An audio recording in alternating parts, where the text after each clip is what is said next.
बिस्मिल्लाहिर्रहमानिर्रहीम। Iqra बिस्मि रब्बिकल्लज़ी खलक़।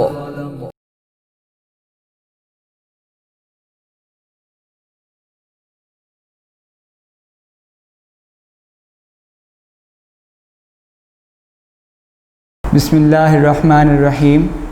Dear parents and students, Assalamu alaikum. In the previous lecture, we started chapter number 1 of 10th class, which was the problem solving. We discussed the first topic, problem solving method. In this problem solving method, there are total 9 steps. We have covered only 2, the first 2 steps, which were problem identification and specify requirements.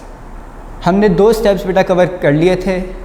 हम थोड़ा सा मैं आपको review दे दूं उनका एक line में। Problem identification में हमने ये देखा था कि हम जब कोई भी प्रॉब्लम आती है हमारे सामने तो हम सबसे पहले उसके कुछ एरियाज़ डिफ़ाइन करते हैं। मेजर एरिया जिसको हमने कहा था, मेजर एरियाज़ ऑफ कंसर्न। अब मेजर एरियाज़ ऑफ कंसर्न में हमने देखा था जो मेन चीज़ है वो हमने पॉइंट आउट करनी है, उसको लिख लेना है, और जो हमारे पास इररेलेवेंट इन्फॉर्मेशन है वो हमने डिस्कार्ड कर देनी है या फ़िल्टर आउट कर देनी है। इससे ये होता है कि जब हम इररेलेवेंट इन्फॉर्मेशन डिस्कार्ड करते हैं या फ़िल्टर आउट करते हैं तो हम मेन प्रॉब्लम पर फोकस कर सकते हैं या मेन एरियाज़ पर फोकस कर सकते हैं। उसके बाद स्पेसिफाई रिक्वायरमेंट्स हमने ये देखा था कि कौन कौन सी वो इंग्रेडिएंट्स, जैसे मैंने आपको कहा था अगर टी बनानी थी आपने, कि वो कौन कौन सी चीज़ें हैं, कौन कौन सी ज़रूरियात हैं जो आपको चाहिए उस प्रॉब्लम को सॉल्व करने के लिए। हमने उसमें एग्जांपल ली थी, टी की भी मैंने एग्जांपल दी थी आपको, कैलकुलेटर की भी एग्जांपल को आगे लेके चले थे, और एक सॉफ्टवेयर की भी एग्जांपल हमने ली थी। ठीक है, आज हम जो स्टेप नंबर 3 स्टार्ट करेंगे वो है एनालाइज द प्रॉब्लम। टोटल हम आज 3 स्टेप्स करेंगे। Step number 3 analyse the problem, step number 4 design algorithm and draw flow chart, and step number 5 writing the program coding. ये हम 3 स्टेप इंशाल्लाह आज कवर करेंगे इस लेक्चर में। सबसे पहले हम स्टार्ट करते हैं स्टेप नंबर 3 से। उससे पहले मैं आपको ये बता दूं दोबारा कि आप लोग अपनी टेक्स्ट बुक, नोट्स जो प्रोवाइड किए थे स्कूल की तरफ से हमने प्रोवाइड किए थे आपको, वो और आपकी रफ़ नोटबुक आपके सामने होनी चाहिए। ठीक है, स्टार्ट करते हैं। थर्ड स्टेप है एनालाइज द प्रॉब्लम। पहले मैं थोड़ा बोर्ड से समझाता हूँ आपको, कुछ पॉइंट्स लिखे मैंने, और फिर हम आएंगे बुक पे। सबसे पहले एनालाइज द प्रॉब्लम में तो समझते हैं क्या। एनालाइज का मतलब क्या होता है बेटा? एनालाइज का मतलब होता है तज्जिया करना। ठीक है, हमारे पास रिक्वायरमेंट्स आ गई थी स्टेप नंबर 2 में। अब हम उन रिक्वायरमेंट्स का तज्जिया करेंगे, उसको एनालाइज करेंगे, देखेंगे कि क्या हो सकता है उन रिक्वायरमेंट से। ठीक है, एनालाइज का मतलब तज्जिया करना। पहला पॉइंट मैंने लिखा है डीकम्पोज। डीकम्पोज का बेटा मतलब होता है डिवाइड। इसका दूसरा मतलब है डिवाइड, कि आप तकसीम करते हैं या तोड़ देते हैं। आप तकसीम के मायनों में, जैसे हम मैथ में करते हैं, तकसीम कर देते हैं। किसको? Decompose the problem. हम अपनी प्रॉब्लम को डिकम्पोज या डिवाइड कर देते हैं। कैसे करते हैं? हम प्रॉब्लम्स को डिकम्पोज करते हैं बेटा सब प्रॉब्लम्स में। हम अपने मेन प्रॉब्लम को डिकम्पोज करते हैं, डिवाइड करते हैं सब प्रॉब्लम्स में। इसका क्या फ़ायदा होता है बेटा कि अगर हम मेन प्रॉब्लम, बहुत बड़ी प्रॉब्लम है अगर हमारी, हम उसी को लेके बैठ जाएंगे कि बस ये हो ही नहीं रही, ये प्रॉब्लम आ रही है। अगर बेटा देखो, अगर हम एक प्रॉब्लम को पार्ट्स में डिवाइड कर दें, हम उसके पहले एक पार्ट पे देखेंगे, फिर दूसरे पार्ट, फिर तीसरे पार्ट। इस तरह जब हम एक एक पार्ट को सॉल्व करते रहेंगे तो फिर हमारे लिए प्रॉब्लम को सॉल्व करना ईजी हो जाएगा। इसीलिए हम इस स्टेप में अपनी प्रॉब्लम को डिकम्पोज करते हैं सब प्रॉब्लम्स में। ठीक है, सब पार्ट्स बना लेते हैं उनके। उसके बाद ये करते कैसे हैं? उसके लिए बेटा एक उसने लाइन लिखी हुई है, यहाँ लफ्ज़ है टॉप डाउन डिज़ाइन। इसका दूसरा नाम है डिवाइड एंड कॉन्कर रूल। ये अभी डेफिनेशन हम सारी पढ़ेंगे, इसकी मैं आपको थोड़ा सा बता देता हूँ। नाम से पहले समझते हैं क्या है ये टॉप डाउन डिज़ाइन। टॉप का मतलब ऊपर, डाउन का मतलब नीचे, आगे डिज़ाइन, डिज़ाइन जो हम बनाएंगे पेज पे। टॉप डाउन डिज़ाइन का मतलब बेटा टॉप पे आपकी मेन प्रॉब्लम होगी, और डाउन जब आप आते रहेंगे आहिस्ता आहिस्ता तो फिर उस प्रॉब्लम्स को आप सब प्रॉब्लम्स में डिवाइड कर देंगे। इसलिए इसको कहते हैं टॉप डाउन डिज़ाइन। अब इसका दूसरा नाम उसने लिखा हुआ है divide and conquer rule. Divide का मतलब वही डिकम्पोज, तकसीम करना, तोड़ना, कुछ हिस्सों में पार्ट्स में डिवाइड करना।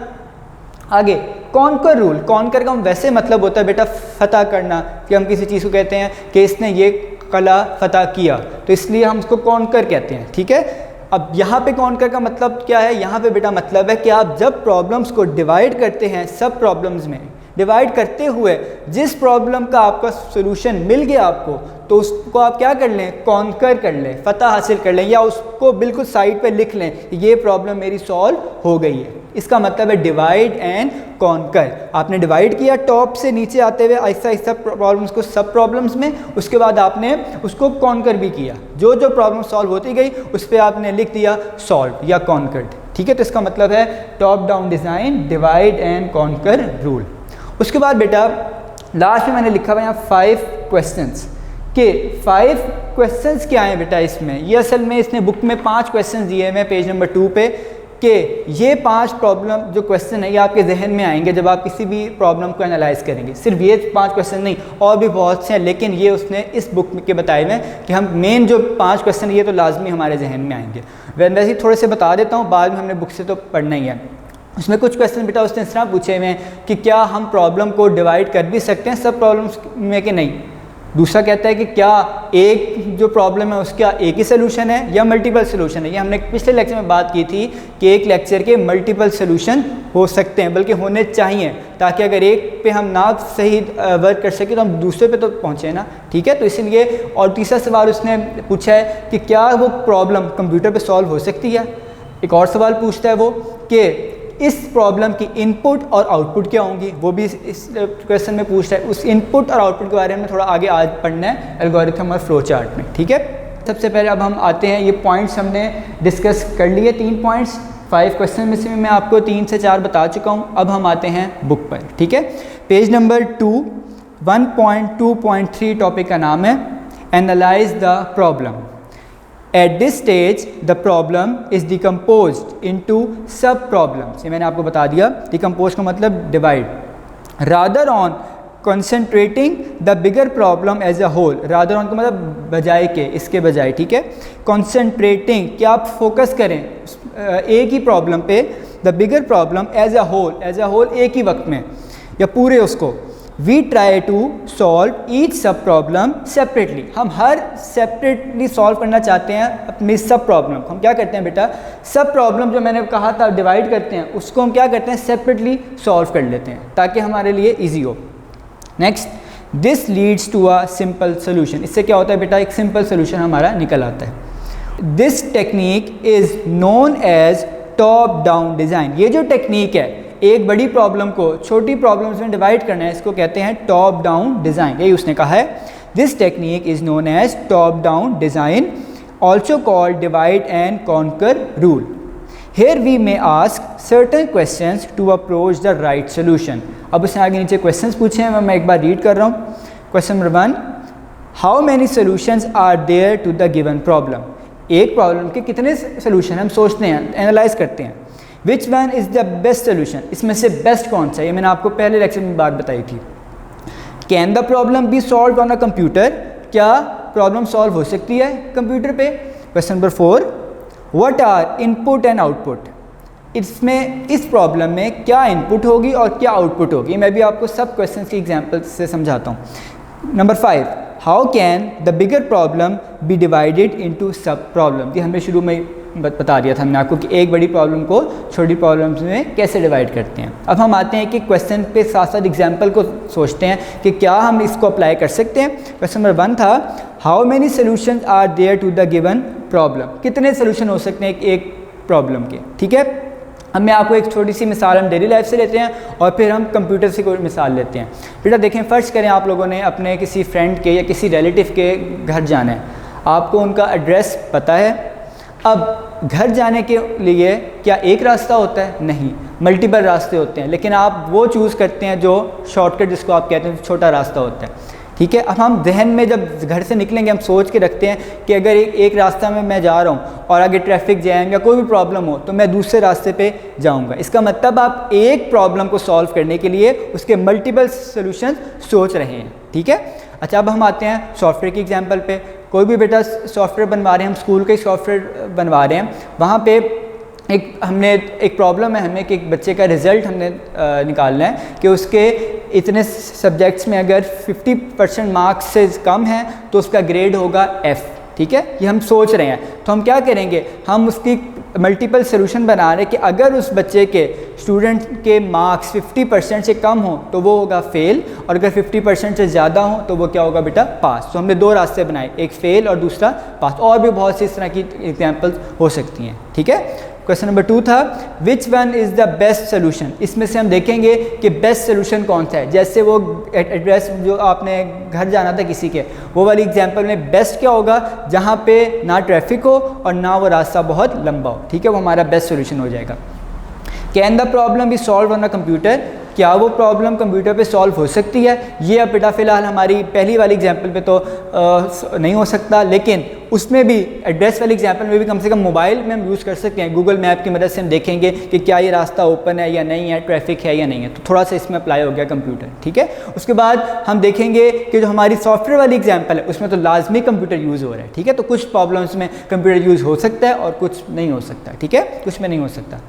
What are input and output. Input और आउटपुट का मतलब है बेटा, इन का मतलब होता है दाखिल करना और आउट का मतलब बाहर जाना, ठीक है। आप इसको इस तरह समझें कि आप जब कंप्यूटर पे टाइप कर रहे होते हैं कीबोर्ड्स की मदद से या मोबाइल पे टाइप कर रहे होते हैं, वो इनपुट है। इनपुट आप कुछ लिख रहे हैं, इंस्ट्रक्शन दे रहे हैं कंप्यूटर को या मोबाइल को। उसके बाद आउटपुट जो आपको नज़र आ रही होती है आपके मोबाइल पर, आपकी मोबाइल स्क्रीन, आपके डेस्कटॉप पे आपकी LCD स्क्रीन या LED स्क्रीन, उसके अलावा जो भी चीज़ आप देख रहे होते हैं उस इनपुट को परफॉर्म करके वो है बेटा आउटपुट, ठीक है। कभी हम अगर प्रिंट कर रहे हैं किसी चीज़ को, वो आउटपुट है, प्रिंटर हमें देता है वो आउटपुट, ठीक है। तो ये है इनपुट और आउटपुट। अब हम कैलकुलेटर की एग्जांपल से थोड़ा सा देखते हैं कि कैलकुलेटर की एग्जांपल में मैंने बताया था जो बटन्स हैं वो हैं इनपुट, और जो स्क्रीन है रिजल्ट जिस पे हम देखते हैं डिस्प्ले, वो है बेटा आउटपुट, ठीक है। आगे लास्ट क्वेश्चन था how can the bigger problem be divided into sub problem, कि एक बड़ी प्रॉब्लम को कैसे डिवाइड कर सकते हैं हम सब प्रॉब्लम्स में, ठीक है। अब फ़र्ज़ करें हम वही मिसाल ली मैंने आपको एड्रेस की, जब हमें एड्रेस पता है किसी के घर जाने का, तो हम देखते हैं कि हम इस बड़ी प्रॉब्लम को कैसे डिवाइड करें मल्टीपल प्रॉब्लम्स में, ठीक है। तो इसके बाद हम देखते हैं step number 4 which is design algorithm and draw flow chart. या पहले हम शॉर्ट क्वेश्चंस देखते हैं। Question number 4 what is top down design. Page number 1 notes में से मैं बता रहा हूँ आपको। Question number 4 what is top down design, the design in which a problem is divided into smaller sub problems to approach the solution is called top down design. It is also called divide and conquer rule, ठीक है बेटा। ये जो आपका notes में से answer दिया हुआ है, लिखा हुआ है मैंने, ये आपके जो पेज नंबर मैं आपको बता देता हूँ। ग्लॉसरी जो होती है बुक के एंड पे, पेज नंबर है 120 से शुरू होती है ग्लॉसरी, और ये डेफिनेशन मैंने दी है, ये page number 122, page number 122 book का लास्ट पेज है बेटा, टॉप डाउन डिज़ाइन, ठीक है। वहाँ से मैंने ये डेफिनेशन लिखी, आप यही डेफिनेशन लिखेंगे। उसमें उसने लास्ट बात नहीं लिखी जो मैंने बताई है, it is also called divide and conquer rule. ये आपने लिखनी है क्योंकि ये पेज नंबर 2 पे दी हुई है बुक के, ठीक है, तो आप ये लिख लीजिएगा। उसके बाद इस थर्ड स्टेप में से सिर्फ एक शॉर्ट क्वेश्चन बनता है, ठीक है। ये जो 5 क्वेश्चन है ये कोई शॉर्ट क्वेश्चन नहीं है, क्योंकि हम आंसर क्या लिखेंगे, आंसर में भी क्वेश्चन क्या लिख देंगे, ठीक है, तो ये नहीं होगा क्वेश्चन, ठीक है। हम क्वेश्चन नंबर 4 बस करेंगे इस थर्ड स्टेप में से। उसके बाद हम आते हैं स्टेप नंबर 4 पे, design algorithm and draw flow chart. बेटा असल में ये दोनों जो चीज़ें हैं, एल्गोरिथम और फ्लो चार्ट, ये आप लोग वैसे तो 8th क्लास के चैप्टर नंबर 5 में पढ़ के आ चुके हैं। एल्गोरिथम हमने शायद वहाँ नहीं पढ़ा था, लेकिन फ्लो चार्ट तो लाजमी हमने वहाँ पढ़ा था, ठीक है। तो फिर भी हम यहाँ पे दोबारा पढ़ेंगे इस टॉपिक दोनों को, लेकिन ज़रा एक्सप्लेन करके, ठीक है। हम इसको थॉरली रीड करेंगे। आज जो हम पढ़ेंगे सिर्फ मेन पॉइंट्स पढ़ेंगे इन दोनों के, क्योंकि ये दोनों एक सेपरेट क्वेश्चन है, आगे जाके आपको दोबारा लॉन्ग क्वेश्चन भी है बल्कि, ठीक है। तो इसलिए हम आज सिर्फ इसको देखेंगे होता क्या है ये, और प्रॉब्लम को सॉल्व करने में कैसे मदद करता है हमारी। देखते हैं design algorithm and draw flow chart. Design algorithm बेटा आपने डिज़ाइन का मतलब होता है लिखना भी आप कह सकते हैं डिज़ाइन को। जब आप कोई चीज़ लिख रहे होते हैं कि आपने स्केच बनाना है, स्टेप्स में लिखना है एल्गोरिथम को, ठीक है। एल्गोरिथम होता है finite list of steps. Finite का मतलब क्या होता है, काउंटेबल। फाइनाइट का मतलब है बेटा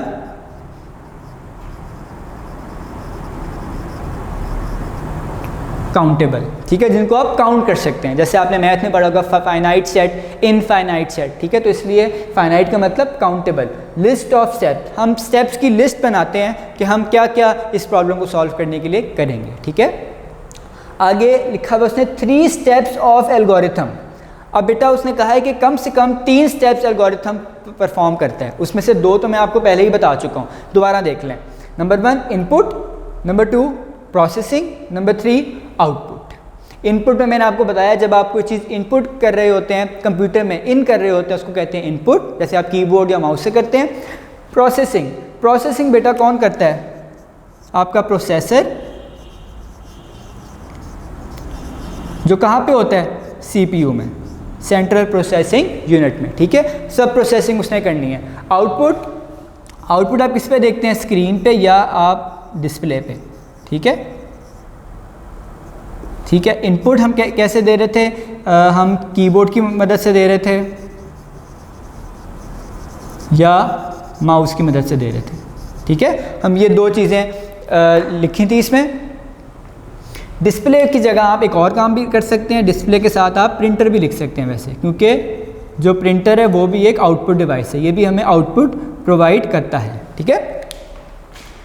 दोबारा एक बार, एल्गोरिथम कम से कम 3 स्टेप्स परफॉर्म करता है, इनपुट, प्रोसेसिंग, आउटपुट, ठीक है। सिर्फ इसने नाम लिखने, इसका एक शॉर्टकट है वो मैं बाद में बताता हूँ आपको, सिर्फ नाम लिखने हैं इन स्टेप्स के आपने, ठीक है।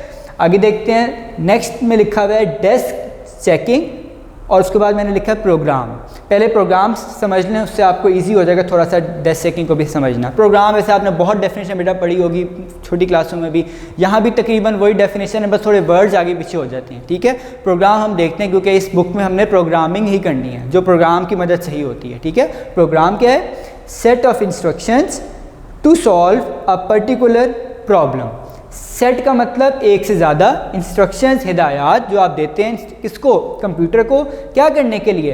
To solve a particular problem, एक कोई ख़ास प्रॉब्लम को सॉल्व करने के लिए, ठीक है। समझ आ गई? प्रोग्राम क्या है? Set of instructions to solve a particular problem. तो 1-2 लफ्ज़ और हैं, वो मैं आपको बुक से जब पढ़ाऊँगा तो फिर बता दूँगा, ठीक है। उसमें ये लिखा हुआ है गिवन टू कंप्यूटर, ठीक है, वो मैंने फ़िलहाल यहाँ नहीं लिखा। उसके बाद हम आते हैं डेस्क चेकिंग पे। तो मतलब ये है कि आप लोगों ने डेस्क इसलिए वो कह रहा है बेटा क्योंकि हम यहाँ केयरफुली ऑब्जर्व करते हैं अपनी एल्गोरिथम को। देखें, carefully observing the working of algorithm, कि आप केयरफुली, बड़े ध्यान से, केयर से देखते हैं क्या मैं एल्गोरिथम जो लिखा है क्या वो सही है, उसकी वर्किंग सही हो रही है या नहीं हो रही, इसलिए उसने नाम दिया डेस्क चेकिंग, ठीक है। Carefully observing the working of algorithm, जो आपने एल्गोरिथम लिखा है उसकी वर्किंग को केयरफुली ऑब्जर्व करना, उसको कहते हैं डेस्क चेकिंग। ये भी एक शॉर्ट क्वेश्चन है, आगे जाके मैं आपको मार्क करवा दूंगा। उसके बाद एक चीज़ जो मैंने नहीं लिखी वो मैं यहाँ लिख देता हूँ, फ्लो चार्ट। फ्लो चार्ट क्या होता है बेटा? ये भी एक लॉन्ग क्वेश्चन है इस चैप्टर का। फ्लो चार्ट असल में होता है बेटा pictorial representation of an algorithm. Pictorial लफ्ज़ निकला है बेटा पिक्चर से, इसको आप तस्वीर कहते हैं, ठीक है। इसलिए उसने यहाँ लफ्ज़ लिखा था ड्रॉ। ड्रॉ का मतलब यहाँ थोड़ी ड्राइंग यूज़ होती है, मुख्तलिफ शेप्स यूज़ होती हैं, सिम्बल्स यूज़ होते हैं, ठीक है। दोबारा देखिए, फ्लो चार्ट क्या है? Pictorial representation of an algorithm, ठीक है। एक एल्गोरिथम जब आप स्टेप्स में लिख रहे होते हैं, जब उन्हीं स्टेप्स को आप कन्वर्ट करते हैं पिक्चर्स की फॉर्म में, ड्रॉ करते हैं सिंबल से, मुख्तलिफ पिक्चर्स से, उसको कहते हैं फ्लो चार्ट, ठीक है। उसको कहते हैं बेटा फ्लो चार्ट। यहाँ पे उसने थोड़ा सा बस डेफिनेशन की हद तक बताया हुआ है, उसको आगे जाके उसने पूरा टॉपिक है इसका, ठीक है। तो इसलिए अभी मैं आपको बुक से पढ़ा रहा हूँ, बुक से कुछ चीज़ें मैंने आपको जो यहाँ नहीं बताई वो मैं आपको बुक से रीड करवाता हूँ। मेन पॉइंट्स इस पूरे स्टेप के बेटा यही है, स्टेप नंबर 4 के, ठीक है। अब हम आते हैं बुक पे। 1.2.4 design algorithm and draw flow chart. Designing the algorithm requires to develop a finite list of steps to solve a problem. मैंने आपको बताया था फाइनाइट सेट ऑफ स्टेप्स आपको चाहिए, ठीक है। It is then verified that whether the algorithm solves the problem as intended और not. अब क्या होता है बेटा, जब हम लिख लेते हैं स्टेप्स को फिर हम वेरिफिकेशन करते हैं। वेरिफिकेशन किससे होती है? ये डेस्क चेकिंग से होती है, जब आप केयरफुली ऑब्जर्व करते हैं, ठीक है, क्या आपका क्या सही काम कर रहा है, जैसे आप चाहते थे एल्गोरिथम उसी तरह काम कर रहा है, तो आप उसको वेरीफाई करते हैं, ठीक है। It is then verified that whether the algorithm solves the problem as intended और नॉट। इंटेंडेड का मतलब जैसे आप चाहते थे, इंटेंडेड का मतलब लिख सकते हैं आप वांटेड, आप जैसे चाहते थे क्या उसी तरह ये आपको एल्गोरिथम सोल्यूशन दे रहा है या वर्किंग कर रहा है, इसको कहते हैं desk checking. Writing algorithm is often the most difficult part of the problem solving process.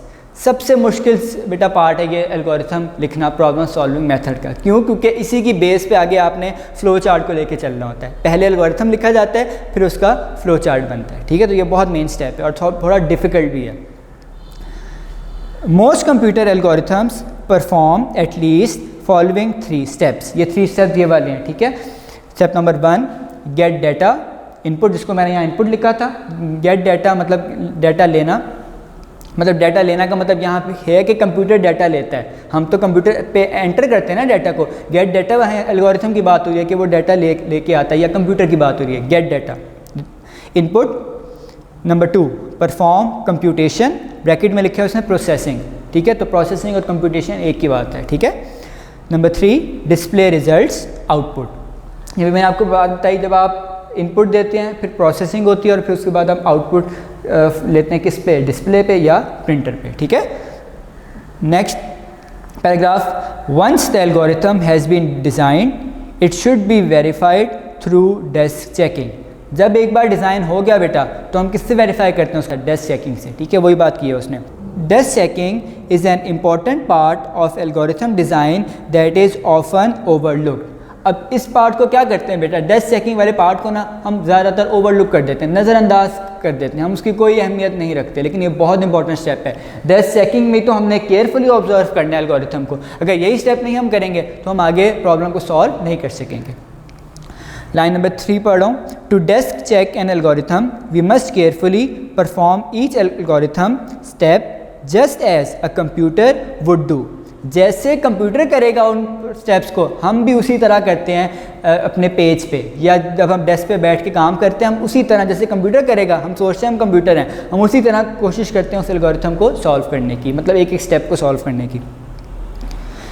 And verify that the algorithm works as desired. क्या एल्गोरिथम, फिर हम देखते हैं कि क्या एल्गोरिथम उसी तरह काम कर रहा है जैसे हम चाहते थे। The time and effort can be saved by locating and rectifying algorithm errors at this stage. अब बेटा होता क्या है, अगर हम इस स्टेज पे ये डेस्क चेकिंग कर लेंगे तो हमारा टाइम और एफर्ट बचती है, ठीक है। इससे क्या होता है, हमारी कुछ प्रॉब्लम उसी वक्त सॉल्व हो जाती हैं, ठीक है। उसने लिखा है the time and effort can be saved by locating and rectifying. Rectifying का मतलब क्या होता है, टू करेक्ट एरर्स, ठीक है, correction, and rectifying algorithm errors at this stage, ठीक है बेटा, समझ आ गई। नेक्स्ट उसने 2 डेफिनेशन दी हुई हैं, प्रोग्राम की और डेस्क चेकिंग की। मैं फिर पढ़ रहा हूँ बस जल्दी से। A program is a set of instructions given to the computer to solve a particular problem. एक लाइन उसने और लिखी हुई है, वो हमने वैसे नेक्स्ट स्टेप में पढ़नी है। It is written in programming language, क्योंकि बेटा हम प्रोग्राम लिखते हैं कंप्यूटर में, इसलिए उसने लिखा it is written in programming language, ठीक है। Desk checking, desk checking is the process of carefully observing the working of an algorithm on the paper for some test data। अब ये उससे नई बात की है। ऑन द पेपर तो मैं आप बता चुका था आपको, क्या जाहिर है पेपर भी कर रहे होते हैं। टेस्ट डाटा क्या होता है बेटा, टेस्ट डाटा आप इसको डमी डाटा भी कहते हैं कभी कभी, ठीक है। इसका मतलब आप प्रॉब्लम को जब सॉल्व कर रहे होते हैं तो आप कुछ ऐसा डाटा उसमें एंटर करते हैं एल्गोरिथम में कि उससे आपको पता लग जाए क्या ये परफॉर्म कर रहे हो उसी तरह जैसा हम चाहते थे, तो हम टेस्ट डाटा रखते हैं टेस्टिंग के लिए, ठीक है, क्या ये काम सही कर रहा है। अगर हम किसी क्लाइंट को देना चाहते हैं कोई अपना सॉफ्टवेयर, तो हम क्या करते हैं, एक डमी डाटा या टेस्ट डाटा पहले से रखते हैं उस सॉफ्टवेयर में, ताकि हमें पता लगे कोई एरर तो नहीं आ रहा, इसको कहते हैं test data. Algorithm is provided a variable set of input for which the output is examined. अब एल्गोरिथम को क्या प्रोवाइड किया जाता है बेटा, सेट ऑफ इनपुट्स, एक से ज़्यादा इनपुट आप देते हैं, ठीक है।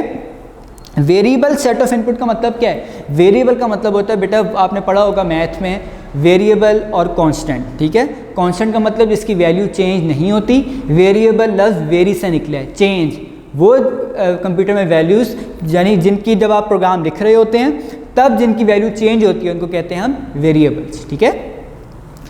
Variable set of input for which output is examined. अब हम क्या करते हैं, मुख्तलिफ सेट ऑफ इनपुट्स देते हैं मुख्तलिफ तरह के टेस्ट डाटा में, ताकि हम देख लें कि हर हमारे टेस्ट डाटा पे वो आउटपुट सही तरह दे रहा है या नहीं दे रहा, ठीक है। शॉर्ट क्वेश्चन पे आते हैं। Short question number 5, which steps are performed by computer algorithms, ठीक है। ये मैंने आपको आंसर लिखा हुआ है, most computer algorithms perform at least following 3 steps. ये वही 3 स्टेप है जो मैंने बुक में आपको पढ़ाए हैं अभी, और आपने ब्रैकेट वाला भी पार्ट लिखना है इसमें, ठीक है। पॉइंट जो बुक में 3 है उसी तरह आपने ब्रैकेट वाला पार्ट भी लिखना है इसका। Next question, define program. ये मैं आपकी डेफिनेशन पढ़ा चुका हूँ, उसका आप देख लीजिएगा नोट्स में से। क्वेश्चन नंबर 6 पूरा लिखना है आपने ये, ठीक है। It is written in programming language तक, ठीक है। ये 2 ही लाइनें हैं बस इसकी, बल्कि 1.5 है। Question number 7, what is desk checking. ये भी मैं आपको बता चुका हूँ। डेस्क चेकिंग आपने बेटा जो पैराग्राफ दिया हुआ है प्रोग्राम के नीचे, ठीक है, वो आपने लिखना है पूरा। ये ऑलमोस्ट 2.5 लाइन्स बनती हैं आपकी, ठीक है। ये आप लोग जो नोट्स हैं उससे देख लीजिएगा। नेक्स्ट पे आता हूँ मैं, draw the flow chart. Draw the flow chart में उसने सिर्फ 2 या 3 लाइनों में बताया हुआ है कि होता क्या है मेन फ्लो चार्ट, ठीक है। After designing the algorithm the next step is to draw a flow chart, ठीक है। Flow chart in fact maps the algorithm to a pictorial representation. Maps का मतलब क्या है, मतलब ये नक्शा बना देता है, ये पिक्चर्स बना देता है उस एल्गोरिथम की, ठीक है। Maps the algorithm to a pictorial representation which helps in understanding the flow of control and data in algorithm. इससे क्या पता लग जाता है बेटा, जब हम करेंगे फ्लो चार्ट आपको ज़्यादा समझ आ जाएगी। आपने वैसे 8th में पढ़ा होगा, आपको अगर याद आ रहा हो कि हम उसमें मुख्तलिफ पिक्चर्स बनाते थे। स्टार्ट सिंबल होता था, फिर इनपुट आउटपुट, प्रोसेसिंग, डिसीजन, और आखिर में हम एंड करते थे उस फ्लो चार्ट को। तो एक फ़्लो होता है उसमें, ठीक है, तो इसलिए इसका नाम भी फ़्लो चार्ट है। We shall discuss in detail the way the flow chart is drawn later in this chapter. आगे जाके हमने पढ़ना है। लास्ट बेटा आज का स्टेप है 1.2.5 टॉपिक है, राइट द प्रोग्राम कोडिंग, ठीक है। छोटा सा उसने 4 लाइनों में लिखा हुआ है, एक शॉर्ट क्वेश्चन इसमें से बनता है। थोड़ा सा देख लें, मैंने 3 पॉइंट्स लिखे हुए हैं इसके। Writing the program coding, conversion of algorithm to program, ठीक है। अब हम क्या करते हैं, अपने एल्गोरिथम को कन्वर्ट करते हैं प्रोग्राम में। कैसे करते हैं, किसी प्रोग्रामिंग लैंग्वेज की मदद से। यही मैंने लिखा हुआ है पॉइंट नंबर 2, प्रोग्रामिंग लैंग्वेज। कि आप किसी भी प्रोग्रामिंग लैंग्वेज जो आपको उस वक्त ईजी लगे, या जो उस वक्त लेटेस्ट हो, या जिस पर ज़्यादा काम हो रहा हो, जिसकी जो बहुत इंपॉर्टेंट हो उस दौर में, जब भी आप वो प्रोग्राम बना रहे हैं उसके दौर की हम यूज़ करते हैं। हमने 9th क्लास में कुछ हाई लेवल लैंग्वेजेस पढ़ी थी, C++, उसके बाद जावा, बेसिक। ये तो पुरानी बहुत लैंग्वेजेस हमने पढ़ी थी, लेकिन आज के दौर में HTML, CSS ये वेब की लैंग्वेजेज हैं। इसके अलावा और भी बहुत सी लैंग्वेज, पाइथन लैंग्वेज आजकल आ रही है डाटा प्रोसेसिंग के लिए। बहुत सी लैंग्वेज अब तो आ चुकी हैं बेटा, ठीक है। इसका मतलब जो चीज़ें आपने लिखनी है एल्गोरिथम में, उसको कन्वर्ट करना है प्रोग्राम में। कैसे करेंगे, with the help of programming language. ना लास्ट स्टेप है बेटा syntax, rules to write programs. अब बेटा बड़ी इंपॉर्टेंट बात है, अब जो प्रोग्रामिंग लैंग्वेज है ना वो 2 तरह की होती है, हमने पढ़ा था, एक हाई लेवल और लो लेवल। जो लो लेवल लैंग्वेजेस हैं वो तो हमने पता है कि सिर्फ कंप्यूटर को समझ आती हैं, ठीक है, जिसपे मशीन लैंग्वेज और असेंबली लैंग्वेज थी। उसके बाद एक हमने पढ़ी थी हाई लेवल लैंग्वेजेस, वो क्लोज टू ह्यूमन बीइंग होती हैं, यानी इंसान को ज़्यादा समझ आती हैं। क्यों? क्योंकि उसमें ज़्यादातर इंग्लिश अल्फ़ाबेट्स या कुछ ऐसी चीज़ें होती हैं जो हमें पता होती हैं, ठीक है। तो इसलिए हम उनको कहते हैं हाई लेवल लैंग्वेजेस। अब होता क्या है हर लैंग्वेज का एक सिंटैक्स। सिंटैक्स होता है बेटा रूल्स होते हैं उस प्रोग्रामिंग लैंग्वेज को लिखने के लिए, ठीक है। प्रोग्राम्स उस लैंग्वेज में लिखने के रूल्स, कि वो कौन कौन से रूल्स हैं जिनको आप फॉलो करेंगे तो आप उस लैंग्वेज में उस प्रोग्राम को लिख सकते हैं, ठीक है।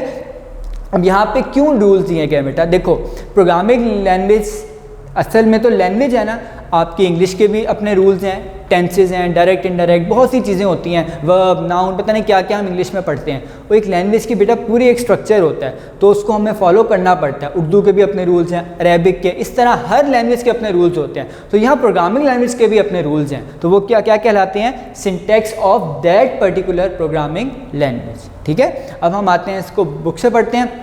छोटा सा टॉपिक है ये, शॉर्ट क्वेश्चन में आता है 1.2.5 write the program coding. This step involves the conversion of an algorithm to a program written in any programming language. ठीक है, किसी भी प्रोग्रामिंग लैंग्वेज में आप लिख सकते हैं।